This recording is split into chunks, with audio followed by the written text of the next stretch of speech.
Hey man, what's music to you, man? Tell the people what's music to you. Music is a weapon, homie. You know what I'm saying? A weapon that, you know what I'm saying? You know, it's just a weapon, bro, in every aspect, you know what I'm saying? Like, for instance, check it out. Music is something like, even if in the churches, they use that, you know what I'm saying, to knock out things, you know what I'm saying? Right. Just to fight things, you know what I'm saying? Get people, fight anything, any pain that somebody might have, you know what I'm saying? Music is a weapon, bro. Music is a warning. Music is the future. Music is a prophetic move, man. Music is everything, bro. Music is deep, bro. You know what I'm saying? But music can kill too, because that's what weapons are done to kill, you know what I'm saying? To protect and everything. So it can do all these things, yo. It just depends on who got the weapon in their hand. Feel me? Okay. That's all. It's crazy though. But yeah. So, can music? Do you think music is something that's also something that uplifting?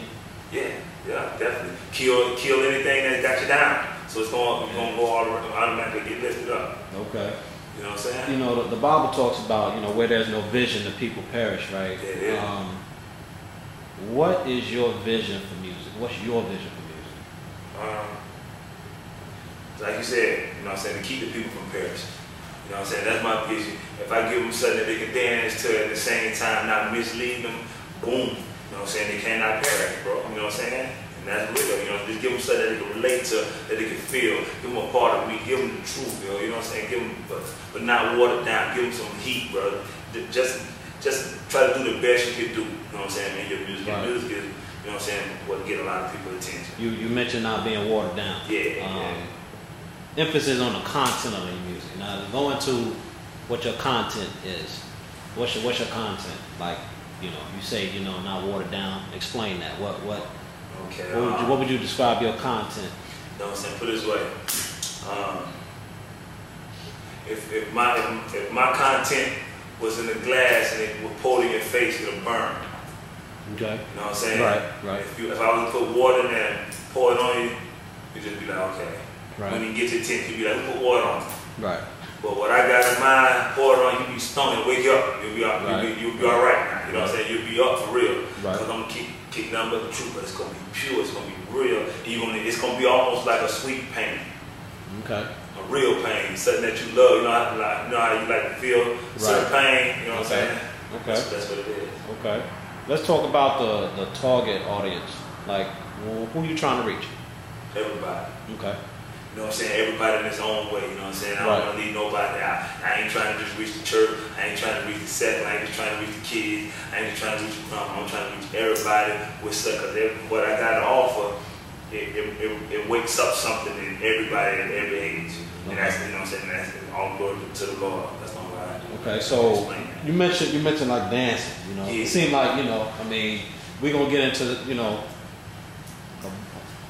going to get into the dance, you know, the artistry of dance that you have. Tell me the importance of dancing, like as far as like, it seems like you do a lot of music that is upbeat, danceable. Yeah. Talk about that. I mean, well, why is that? From the dance scene in the secular, you know what I'm saying? And I call it a secular because it's second what I'm doing now. Right. You know what I'm saying? Right. But I come from the dance scene, techno, the hip hop, the house, you know what I'm saying? Ran that scene for years.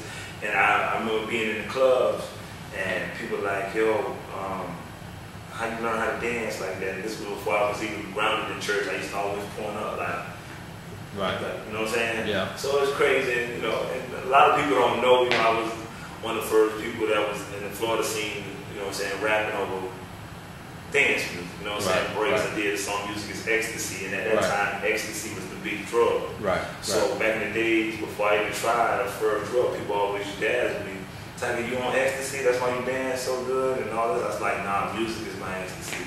Okay. And that's how I went about making that first song that took over around, you know what I'm saying, the Tampa area, Music is Ecstasy. All right. We're gonna get definitely into like your experience, you know. Right now we're just trying to hit you up with some general questions. Why the particular artist? Why? I know you're trying to reach everybody. Why are you trying to reach them through music? Because that's how I was reached, through the music. So I know that work. And stubborn as I used to be, or I am, you know what I'm saying, not being able to comprehend a lot of things, I was able to comprehend music. Right. So if anything, music is something that everybody can comprehend. That's why you can get a 5-year-old, 3-year-old, they can memorize a song, don't even know they memorize it. Right. So you can get somebody to get something memorized in their head over and over, and then at the same time, as the years pass, they learn what they was memorizing, because that's what you call planting the seed. So Right. that's basically what I learned, because I never knew who Martin Luther King was. I used to see him on my grandmother's wall. Right. But then when I started hearing rappers talking about Martin Luther King and Malcolm X, and then Right. they originally was the one that educated us. I Right. never knew who Edgar Allan Poe was. Right. You know what I'm saying? Until I heard LL Cool J say Edgar Allan Poe couldn't write this good. Right. You know what I'm saying? Right, right. So it was the rappers that educated me. It wasn't even in the schools. You know what I'm saying? Right. So that's what I'm just playing a part in it, but I'm just trying to keep it real with what I'm educating with. How influential you think music is? Man, it's almost. It got Obama as president. That's all I can tell you. That's my opinion. Okay. Rappers got Obama president right now. How- Music. Music. How let me ask you this. How do you envision yourself influencing people through music? I gotta go back to Obama. Change. You know what I'm saying? I'm bringing change to it, so it's got to influence, because anything that's different always influence somebody some kind of way. You know what I'm saying? They become a follower in it, and then when they figure out it got substance, they just follow it, bro. And it's change. You know what I'm saying? So I think it'll be influential that way. People will see somebody trying to do something a little different, but it's real, but they can still comprehend it and relate to it. Right.